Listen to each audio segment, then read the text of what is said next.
ಏನು ಇವತ್ತು ಭೂಮಾಪಕರ ನಮ್ಮ ಅಖಿಲ ಕರ್ನಾಟಕ ಸರ್ಕಾರಿ ಪರವಾನಗಿ ಭೂಮಾಪಕರದೇನು ಸುಮಾರು ಇವತ್ತ 4-5-6 ತಿಂಗಳಿಂದ ಇವ್ರನ್ನ ಯಾವುದೋ ರೀತಿ ಸರ್ಕಾರ ಇವರಿಗೆ ಪೇಮೆಂಟ್ ಕೊಡದೇ ಇರತಕ್ಕಂಥ ಕಾರಣಕ್ಕಾಗಿ ಅವರೆಲ್ಲ ಕೂಡ ಇವತ್ತ ಬೀದಿಗೆ ಬಂದರು. ಅದೇ ರೀತಿಯಾಗಿ ಇವರು ಇಷ್ಟ ಬೀದಿಗೆ ಬಂದಿಲ್ಲ.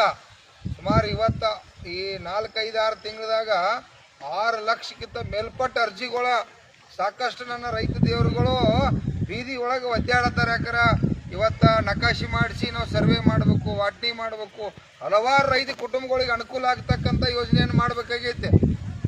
ಆದರೂ ಈ ರಾಜ್ಯ ಸರ್ಕಾರ ತಮ್ಮ ಅಧಿಕಾರದೊಳಗೆ ಟೈಮ್ ಪಾಸ್ ಮಾಡ್ರಿ. ಯಾಕಂದ್ರೆ ಈ IAS ಅಧಿಕಾರಿಗಳಿಗಂತೂ ಇವ್ರು ಯಾರಿಗೂ ಬುದ್ಧಿಲ್ಲ. ಇಲ್ಲಿ ತಳಮಟ್ಟದಾಗ ರೈತರಿಗೆ ಏನು ಕಷ್ಟ ಆಗತ್ತೈತಿ, ಏನು ತೊಂದರೆ ಅನುಭವಿಸ್ತಾರೋ ರೈತರ ನಿನ್ನಿಟ್ಟು ಇವತ್ತು ನಾವು ಏನಾರೇ ತೊಂದರೆಗಾಗಿ ಖರೀದಿ ಮಾಡಲಿಲ್ಲ ಅಂತಂದ್ರೆ ನಮ್ಮ ಕುಟುಂಬಗಳು ಸಾಕಷ್ಟು ಆತ್ಮಹತ್ಯೆ ಆಗ್ತಾವೆ. ಯಾಕಂದ್ರೆ ಸಾಕಷ್ಟು ಸಾಲ ವಗಾರಿ ಹಲವಾರು ತೊಂದರೆಗಳು ಇರ್ತಾವ. ಇವಕ್ಕೆಲ್ಲ ಕಡ್ಡಾಯವಾಗಿ ಸರ್ವೆ ಆಗಲೇಬೇಕಾಗತ್ತೆ. 6 ಲಕ್ಷ ಕುಟುಂಬಗಳು ಇವತ್ತು ಸರ್ವೆ ಆಗಿಲ್ಲ ಅಂತಂದ್ರೆ ಅದಕ್ಕೆ ಕಾರಣ ಈ ರಾಜ್ಯದ ಮುಖ್ಯಮಂತ್ರಿಗಳು ಮತ್ತು ಕಂದಾಯ ಸಚಿವರು, ಮಾಜಿ ಹಿಂದಿನ ಸಚಿವರು, ಈಗೂ ಕೂಡ ಇರ್ತಕ್ಕಂಥ G. ಪರಮೇಶ್ವರ್ ಅವರ ಕಂದಾಯ ಸಚಿವರು ತಾವೆಲ್ಲ ಕೂಡ ಇಲ್ಲಿವರೆಗೆ ರೈತರ ಜೊತೆ ಚೆಲ್ಲಾಟ ಆಡೋದು, ರೈತರ ಗೋರಿ ಮೇಲೆ ನೀವು ರಾಜಕಾರಣ ಮಾಡ್ರೆ ನಿಮಗೆಲ್ಲ ಮರ್ಯಾದಿಲ್ಲ. ಆ ಕಾರಣಕ್ಕಾಗಿ ಇವತ್ತೇನಮ್ಮ ಭೂಮಾಪಕರ ಇವತ್ತೆಲ್ಲ ಸಂಘಟನೆಗಳು ಸೇರಿ ಅವ್ರು ಇದೇ 23ನೇ ತಾರೀಕು ಹೋರಾಟ ಮಾಡತ್ತಾರೋ. ಆ ಹೋರಾಟಕ್ಕೆ ನಾವು ಮತ್ತು ನಮ್ಮ ರಾಜ್ಯ ಗೌರವ ಅಧ್ಯಕ್ಷರಾಗಿರ್ತಕ್ಕಂಥ ಶಶಿಕಾಂತ್ ಗುರೂಜಿ ಅವರು, ರಾಜ್ಯದ ಎಲ್ಲ ನನ್ನ ರೈತ ಸಂಘದ ರಾಜ್ಯ ಮಟ್ಟದ ನಾಯಕರು, ಜಿಲ್ಲಾ ಮಟ್ಟದ ನಾಯಕರು, ತಾಲೂಕಾ ಮಟ್ಟದ ನಾಯಕರು, ಗ್ರಾಮದ ಮಟ್ಟದ ನಾಯಕರು ಕೂಡ ಏನು ಇವತ್ತ ಈ ನಮ್ಮ ಸರ್ವೇಯರ್ ಅದಾರು, ಆ ಸರ್ವೇಯರ್ ಅವ್ರಗಾಗಿ ಅಲ್ಲ, ಅವ್ರದ್ದು ಕೂಡ ಕುಟುಂಬ ಉಳಿಬೇಕಾಗೈತಿ. ನಮ್ಮ ಕುಟುಂಬ ಕೂಡ 6 ಲಕ್ಷ ಕುಟುಂಬಗಳು ಇವತ್ತ ತೊಂದರೆ ಅನುಭವಿಸತ್ತಾವ. ದಿನನಿತ್ಯ ಸಾವಿರಾರು ಕುಟುಂಬಗಳು ಅರ್ಜಿ ಹಾಕ್ತಾರ. ಬರೀ ಅರ್ಜಿ ಹಾಕೋದ್ರಿಂದ ಪರಿಹಾರ ಇಲ್ಲ. ವಿಚಾರ ಮಾಡಬೇಕಾಗಿತ್ತು ಯಾವತ್ತು. ಆದರೂ ಈ ರೈತ ವಿರೋಧಿ ಸರ್ಕಾರಗಳು ಮಾಡಲಿಲ್ಲ. ಆ ಕಾರಣಕ್ಕಾಗಿ ನಾವು ಕೂಡ ಸುಮಾರು ಚಳವಳಿ ಒಳಗೆ ಸುಮಾರು ಒಂದು 10-20 ಜನ ರೈತ ನನ್ನ ದೇವರುಗಳೆಲ್ಲ ಕೂಡ ರಾಜ್ಯದಿಂದ ಎಲ್ಲ ತಾವು ಭಾಗವಹಿಸಬೇಕು. ನನ್ನ ರೈತ ಪರ ಎಲ್ಲ ಸಂಘಟನೆಗಳು ಇವತ್ತ ರೈತ ಪರ, ಕನ್ನಡ ಪರ ಇವತ್ತು ಎಲ್ಲರಿಗೂ ಸರ್ವೆ ಬೇಕೇ ಬೇಕು ಕಡ್ಡಾಯವಾಗಿ. ನಾವೆಲ್ಲರೂ ಕೂಡ ಈ ಭೂಮಾಪಕರಿಗೆ ಮಾಡ್ತಕ್ಕಂಥ 23ನೇ ತಾರೀಕಿಗೆ ಬೆಂಗಳೂರಲ್ಲಿ ಫ್ರೀಡಂ ಪಾರ್ಕ್ದಾಗ ಹೋರಾಟ ಐತಿ. ಆ ಹೋರಾಟಕ್ಕೆ ನಾವು ಕೂಡ ಭಾಗವಹಿಸ್ತಾ ಇದ್ದೀವಿ. ತಾವು ಕೂಡ ಬರ್ರಿ. ತಕ್ಷಣ ಇವ್ರನ್ನ ನೇಮಕ ಮಾಡ್ಕೊಂಡ ಇವ್ರಿಗೆ ತಿಂಗಳ ಇಂತಿಷ್ಟು ಪಗಾರನ್ನ ಸರ್ಕಾರ ನೇಮಕ ಮಾಡಲೇಬೇಕು, ಕಾಯಂಗೊಳಿಸಲೇಬೇಕು. ಸುಮಾರು 23 ವರ್ಷದಿಂದ ಕೆಲಸ ಮಾಡತ್ತಾರ. ಅವ್ರ 10 ವರ್ಷದಿಂದ ಈಗೂ ಕೆಲಸ ಮಾಡತ್ತಾರ. ಇವತ್ತು ಅವ್ರು ಇಷ್ಟೆಲ್ಲ ಮಾಡಿ ಪಾಪ ಅದನ್ನು ಕೂಡ ರೈತರ ಮೇಲೆ ಹಾಕತ್ತೀರಿ. ಈಗೇನಪ್ಪ ಅಂತಂದ್ರೆ ರೈತರು ಸರ್ವೆ ಮಾಡಕ್ ಹೋಗ್ಬೇಕ, ಅಲ್ಲಿ ಏನು ಅಪರಾಧ ಆಗ್ಲಿಲ್ಲ ಅಂದ್ರೆ ಅವ್ರಿಗೆ ಪೇಮೆಂಟೇ ಇಲ್ಲ ಅಂದ್ರೆ ನಿಮಗೆ ಬರೀ ದಗದೇನ ನೀವು ಪಗಾರ ಕೊಡಂಗಿಲ್ಲ.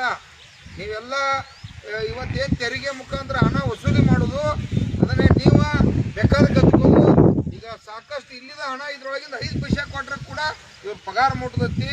ಅಂತ ಕೆಲಸವನ್ನ G. ಪರಮೇಶ್ವರ್ ಅವರ ದಯವಿಟ್ಟು ಮಾಡಕ್ ಹೋಗ್ಬೇಡ್ರಿ.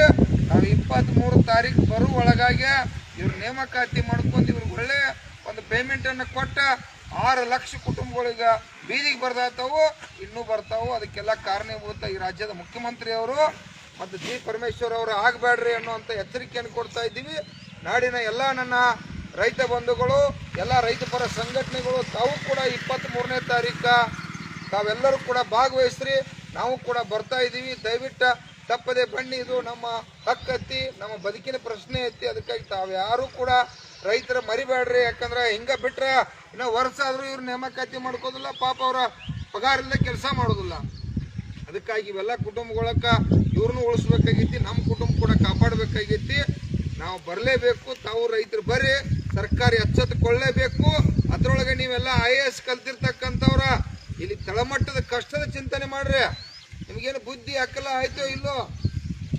ಯಾಕಂದ್ರೆ ಇಲ್ಲಿ ನಾವು 6 ಲಕ್ಷ ಸರ್ವೇರ್ ಆಗಿಲ್ಲಪ್ಪ ಅಂದ್ರೆ ಅದರ ನೋವು ಏನಾಯ್ತು ಅನ್ನೋದು ನಿಮಗೇನು ಗೊತ್ತಾ? ಅದ್ರ ಹಿಂದೆ ನಾವು ಕೋಟ್ಯಾಂತರ ರೂಪಾಯಿ ಸಾಲ ಮಾಡ್ತು, ದಿನನಿತ್ಯ ಹೊಲ ಮಾರಲಿಲ್ಲಪ್ಪ ಅಂದ್ರೆ ಬಡ್ಡಿ ತುಂಬ್ತಿರ್ತು, ಸಾಲ ತುಂಬ್ತಿರ್ತು. ಅದರಿಂದ ನಮ್ಮ ಕುಟುಂಬಗಳು ಇವತ್ತು ಬೀದಿಗೆ ಬರ್ತಾವ. ಅದಕ್ಕಾಗಿ ತಕ್ಷಣ G. ಪರಮೇಶ್ವರ್ ಅವರ 6 ಲಕ್ಷ ನಮ್ಮ ಏನು ಸರ್ವೆಗೋ ಇವತ್ತು ಉಳಿದವು ಇವ್ರ ನೇಮಕ ಮಾಡ್ಕೊಂಡಾಗ ಮಾತ್ರ ಅದಕ್ಕೆ ಪರಿಹಾರ ಐತೆ. ನೀವೇನು ಪ್ರೈವೇಟೇಷನ್ ಮಾಡ್ತನೋ, ವಿದ್ಯುತ್ ಖಾಸಗೀಕರಣ ಮಾಡ್ತನೋ, ಆ ರೀತಿ ಕೂಡ ಇದನ್ನ ಭೂಮಾಪಕನ ಇದನ್ನ ಪ್ರೈವೇಟ್ ಮಾಡ್ತು ಅಂತೇಳಿ ಏನ ಉಡಾಪಿ ಮಾಡಿರಪ್ಪ ಅಂದ್ರ ನಾವ ಉಡಾಪಿ ಮಾಡುವಂತ ಕೆಲಸ ಮಾಡ್ಬೇಕಾಕತಿ. ಅದಕ್ಕಾಗಿ ಅದೆಲ್ಲ ಬೇಡ, ತಕ್ಷಣ ಇವ್ರ ನೇಮಕ ಮಾಡ್ಕೊರಿ. 23 ತಾರೀಕು ನಾವು ಬರೋ ಒಳಗಾಗಿ ಇವ್ರ ನೇಮಕ ಮಾಡ್ಕೊಂಡು ಒಂದು ಒಳ್ಳೆ ಸಂದೇಶ ಕೊಡಬೇಕು. ನಾವಂತೂ ಈಗಾಗಲೇ ರಾಜ್ಯದ ರೈತರೆಲ್ಲ ಬರಾಕ್ ರೆಡಿ ಆಗಿದ್ದೀವಿ. ತಾವು ಕೂಡ ಎಲ್ಲ ರೈತ ಬಂಧುಗಳು ಭಾಗವಹಿಸಬೇಕಂತ ತಮ್ಮಲ್ಲಿ ವಿನಂತಿ ಮಾಡ್ತಾ ಇದ್ದೀವಿ.